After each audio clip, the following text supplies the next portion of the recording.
Greetings, Skill Incarnate bringing you all the latest indie gaming goodness. Welcome back as we check out another indie game. This time we're looking at Builders of Egypt.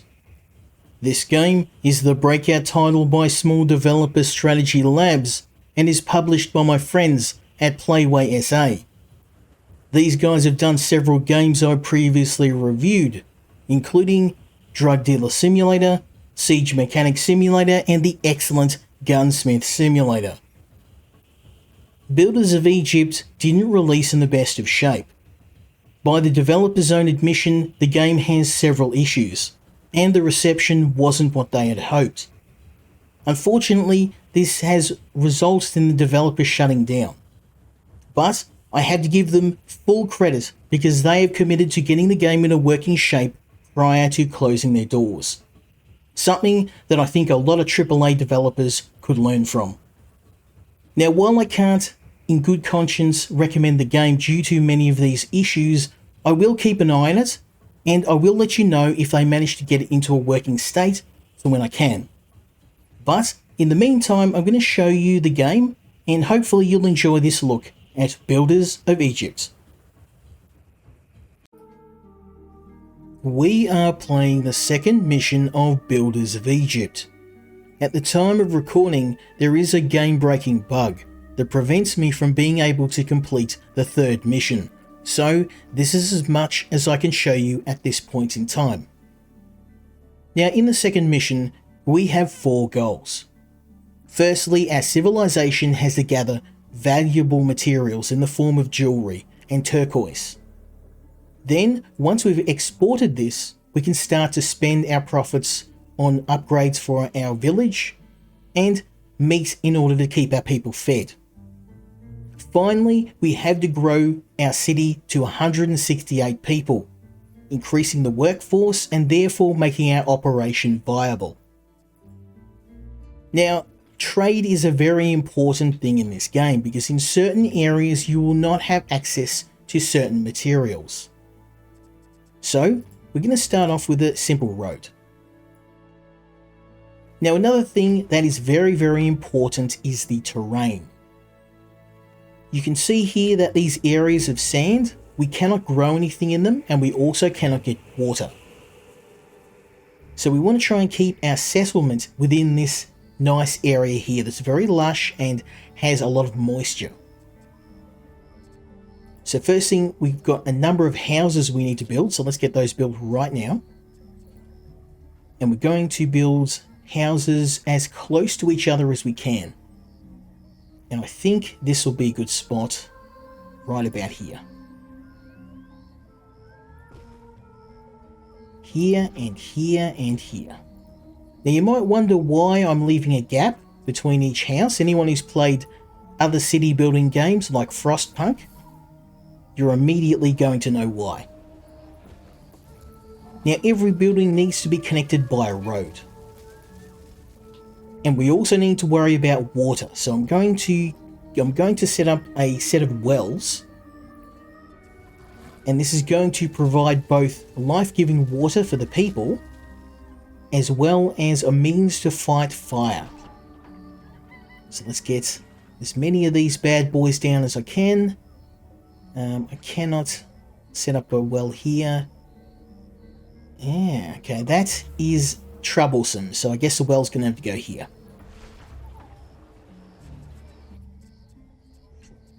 Now, one thing that's very important in this game, as well as the placement of buildings, is making sure you have the right amenities. So we've got houses, we've got wells, we need a bazaar and a fire station. So let's get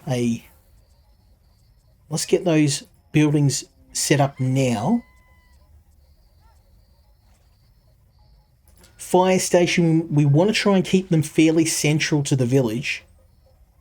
If a fire breaks out, then our fire station has access both to a well and is also geographically close to all of the houses that may catch fire. Next, we're going to want an architect post, which again is going to be another service for the village. Very important. Oh, I just realized I made a mistake right there. I could move these houses. So what I could do, let's just demolish these. I haven't yet built these because I've actually got the game paused, so we're not spending any money yet. We're in like a planning mode, so let's get these correctly laid out. And see if I can get a well. I cannot get a well any closer, unfortunately, so it's going to have to stay where it is.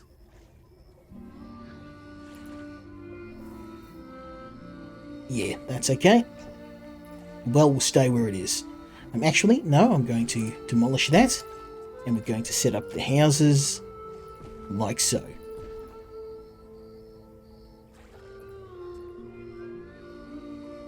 Beautiful. Now, it's okay to have a bit of overlap. You want to try and minimize it.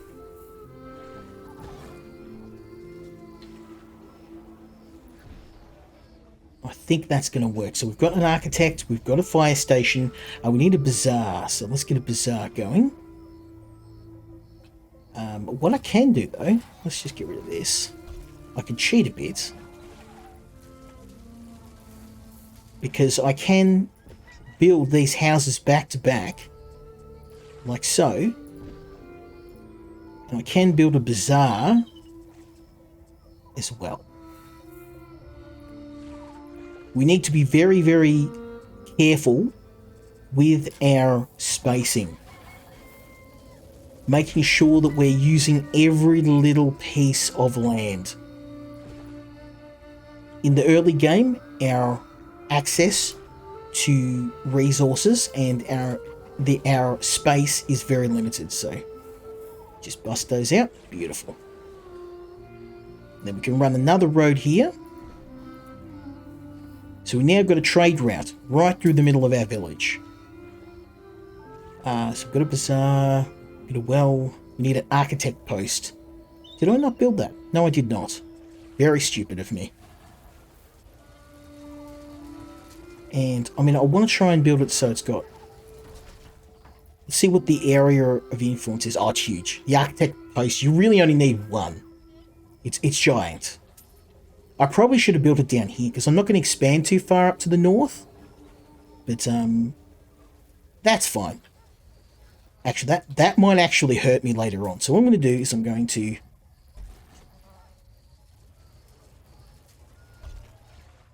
It doesn't cost anything except time. Yeah, there we go. That's better. Okay, so we need one more house, and we can put that house there. Rest assured, we will get more houses. Beautiful. So here we've got a bit of advice. We need a bazaar for distributing goods to the residents. We need the fire station, the architect's post to keep the houses running and keep them safe from fire. And we can also build some gardens, and there's some decorative buildings that will keep the people happy. So we may focus on that next. So you don't have to have a garden in every single house, but it is nice. So we'll put one here, because you can see that has a nice effect on the nearby houses. We're going to need another garden here.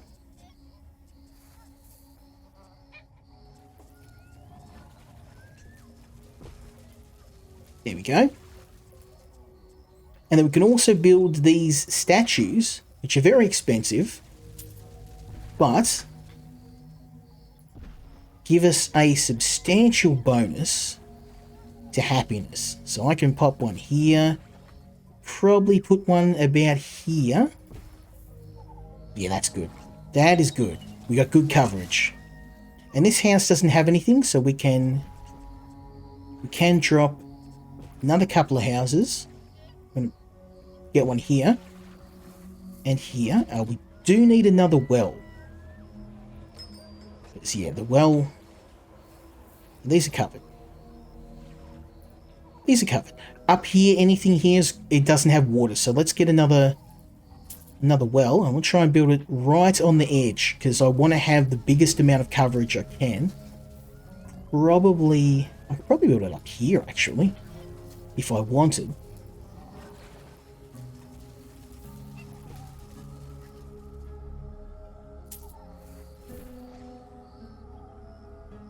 Yeah, still covered.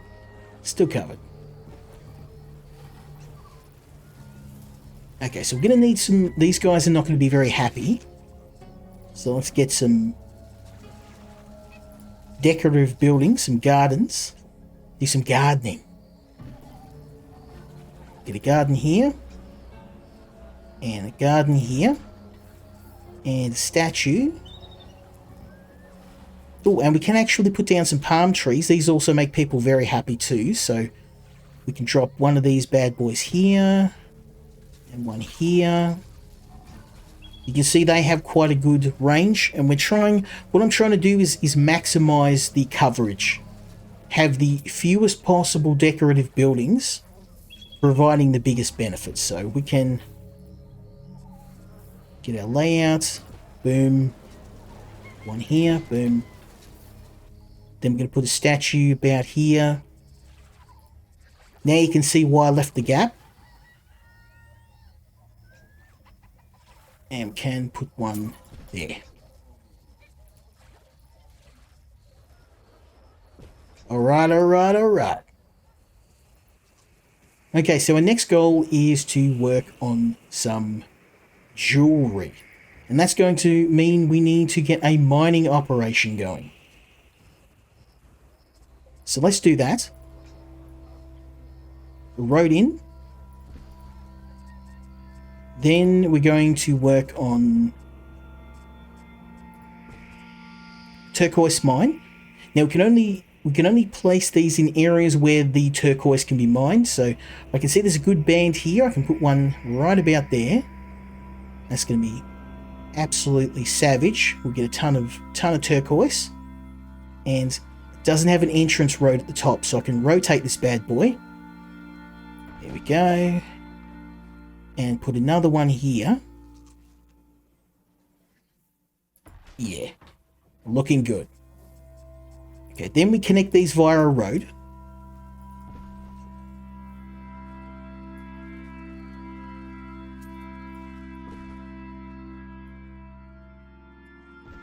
Beautiful. Okay, we're going to need a stockpile. So let's build one of those. And this is basically a distribution point where we will put all of our valuable materials, and also where the traders will come to exchange those materials with us. So traders will come in, we will purchase items from them, things that we can't easily get, in this case food, and we will export all of the valuable jewelry to make ourselves a nice tidy profit. The mining operation is beginning to make a profit. Now, it's not a huge profit, but it is covering our expenses. If we want to make more money, we're going to need to start ramping up the amount of exports we're doing. Now, at the moment, we've got 2 mines, gathering a fair amount of turquoise, and we're turning that turquoise into jewelry at the jeweler.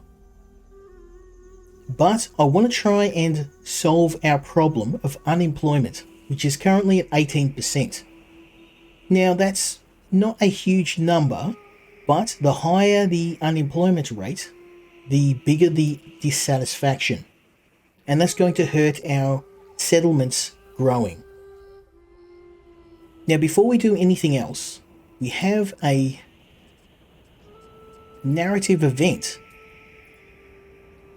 The Egyptian company sent to the distant land of the turquoise terraces, Ketchu Mefkat, was surprised by the incredibly cold temperatures caused by the frost wave in this very high altitude.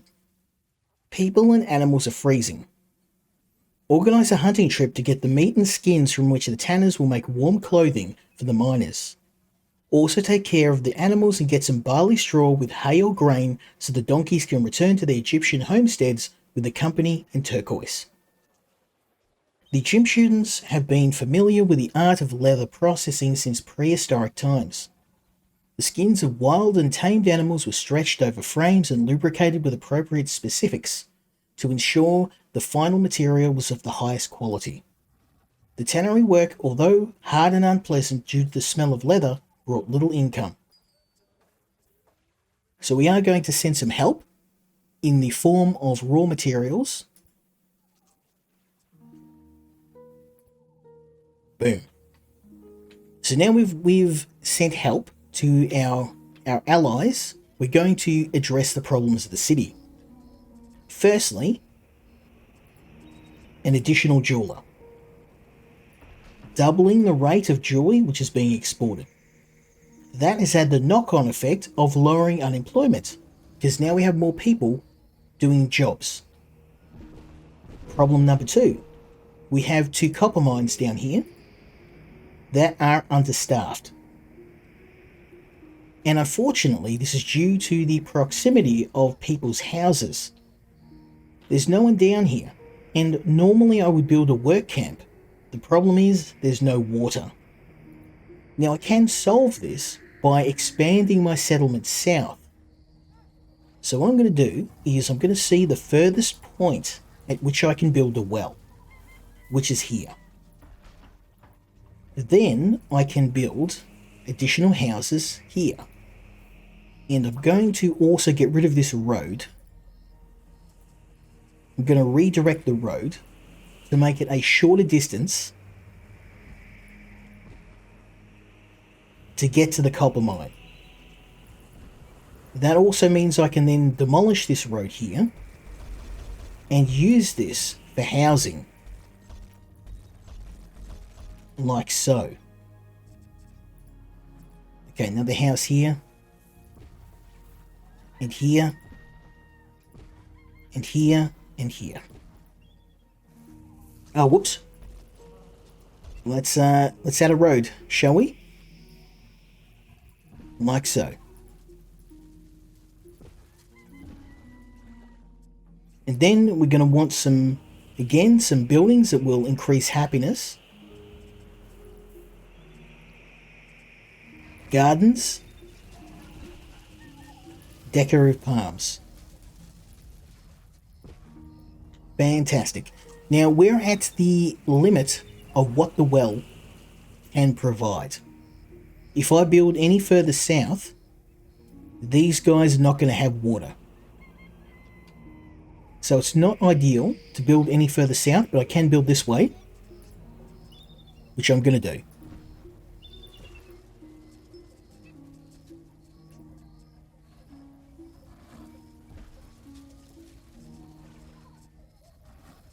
Now, as you can see, it's costing a lot of money. I want to keep building, but as you can see, our currency is getting a bit low. And in the game, bread is literally your currency. So you want to try and limit your building and make sure that you're not building too much at once so you don't empty your coffers. Because you can get droughts of money, you can get fires, you can get unexpected issues that you're going to have to pay money to solve. Now on the upside, we have lowered the unemployment rate to a more acceptable 3%. These houses are over time going to upgrade as we earn money and prestige, and as you can see, we are now earning a fair amount of money from exports. So I'm very happy with that. Very low unemployment rate, and the copper mines are now producing copper. Very good, very good. I like that. So all this is going to be sold,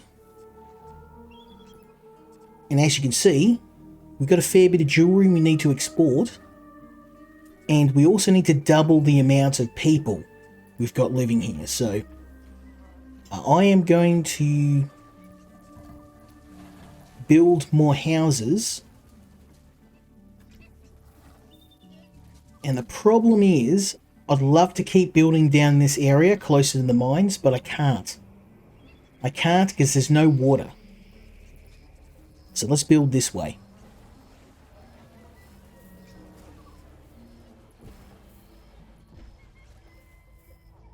I mean, it's not ideal, but I have to deal with the terrain, the lack of water.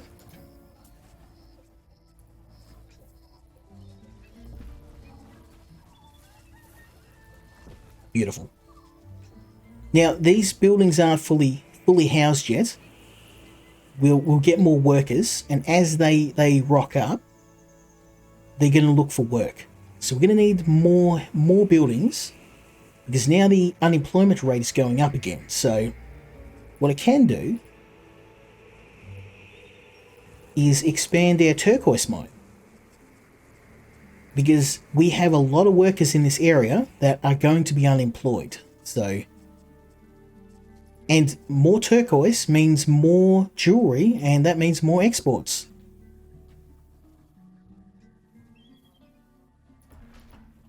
The joys of capitalism. There we go.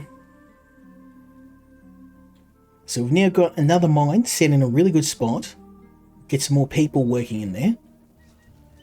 And there you go. So that's just bottomed out the unemployment rate. People happy. Lots of work. It's good. Okay, I can sneak a couple of houses here on the end. Ooh, I can sneak one there. Boom. And you want to make sure you're checking that water. If we build outside of the influence of water, we're going to have a lot of dead villagers.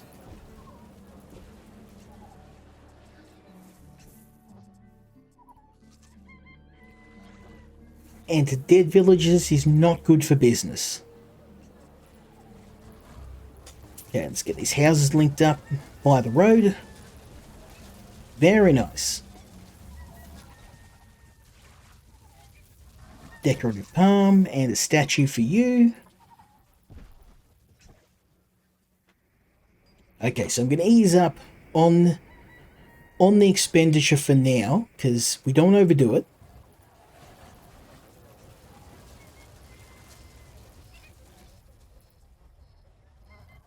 Excellent. So we've completed our objective to keep the miners happy. We do have a little bit more jewelry to export. Our prosperity level is at 12, which is the needed level. We have meat. We don't have a lot of dwellers, but they are going to grow over time. So as these houses, as we get more workers, it's going to take a while. I can build another jeweler. In fact, I might now we've got a third mine. I mean, I'd build a fourth if I could. I don't think we have the room. Yeah, we're kind of... I was pretty... I mean, I could over here, I guess.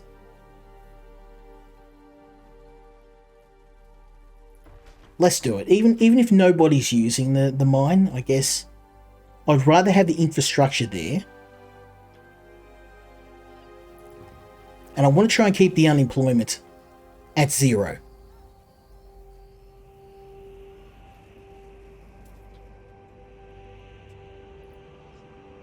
Not too bad, not too bad.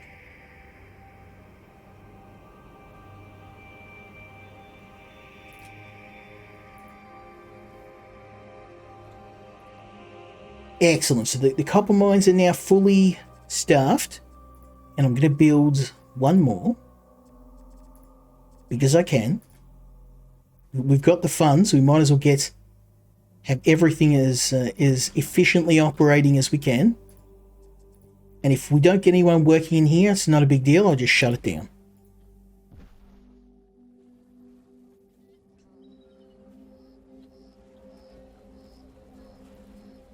Okay, everything's upgraded. People got their upgrades. They're happy. That house isn't... Oh, and I just realized that was a very stupid mistake. These houses aren't connected via road. And we'll put one more there. Looking good, looking good.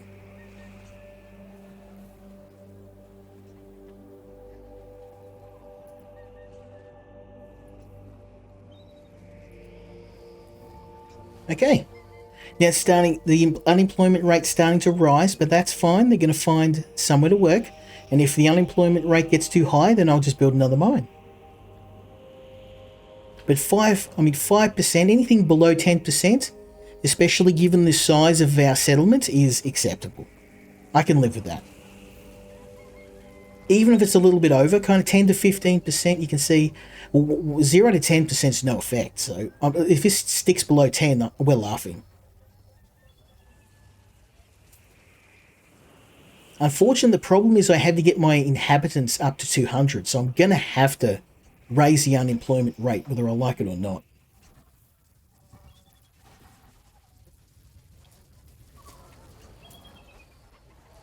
So kind of, if I have a look at the wells,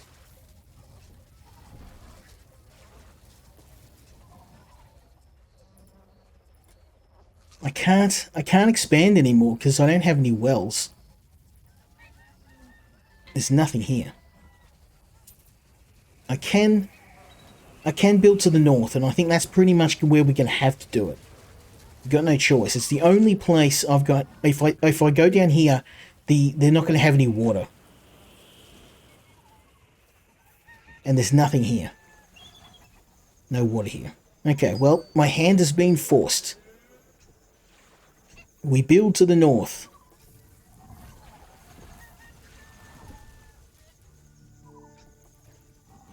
I'm going to build here. I'm going to have to make the houses wonky.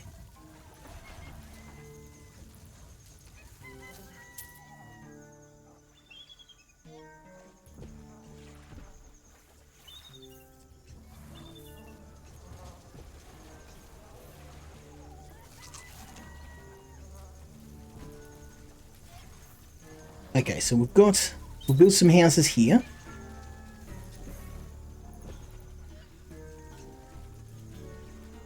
Now this, of course, is gonna hit the unemployment rate pretty hard because we don't have any operations up here. But you know, it is what it is. I need to get the population up, and it seems to be working. There we go. Beautiful. I mean, that 29%. That's a painful number. It's a painful number because people are not going to be happy, and I'm going to have to offset that with some pretty hefty bonuses. Temples, gardens. We're going to build. We might build some more of those. Actually, I may build some in this area. So let's bust those out. I don't think we're going to need them though. I think we're pretty much sorted.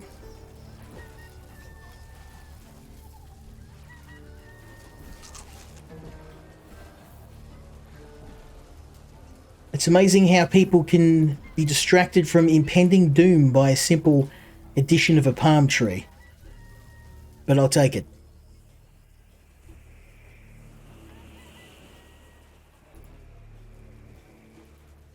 Not too bad. Now, I think I am going to have to continue building to the north because we've got...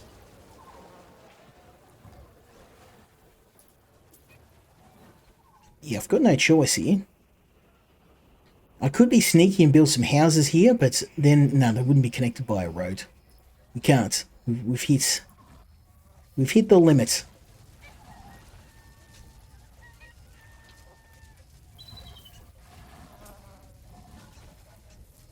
Okay, well let's build some more houses because we're very close. Well, 206. Actually, I think we've got enough. I'm not going to build any more houses. I think we've done it. We're over 200.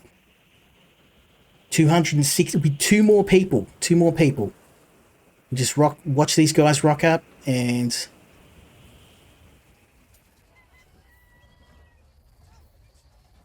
So let's have a look at the mission. Yep. We're golden. We need to export some more jewelry. Now, there's a really easy way to do that. Well, what I'm going to do is an extra jeweler right about here. And that's going to drop the unemployment. Perfect. And for some reason we're not exporting jewelry. I think we might actually be... We might be making so much jewelry it's more than they can actually handle.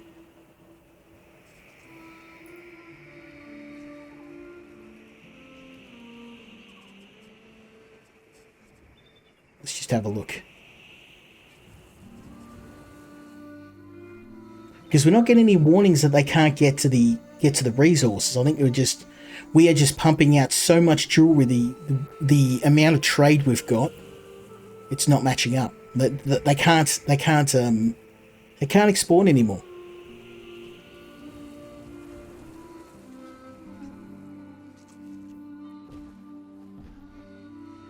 We've got a ton of money though.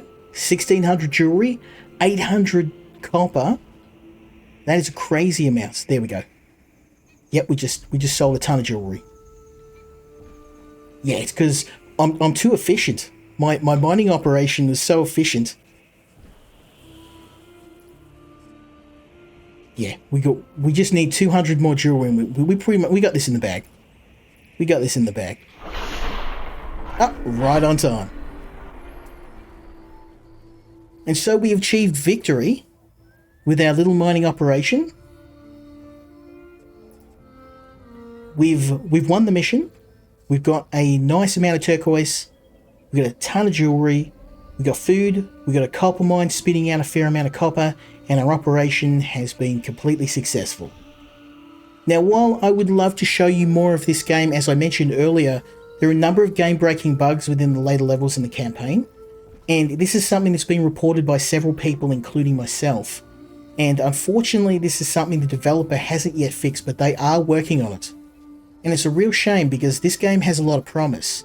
And I really do hope the developer does get the game into a working state before the studio shuts down, because I think that this might be a way for them to move forward and hopefully come back into the indie development scene, whether it's working for another development studio or another publisher, or whether they decide to do another startup, another development team at some point in the future. I do wish them the very best.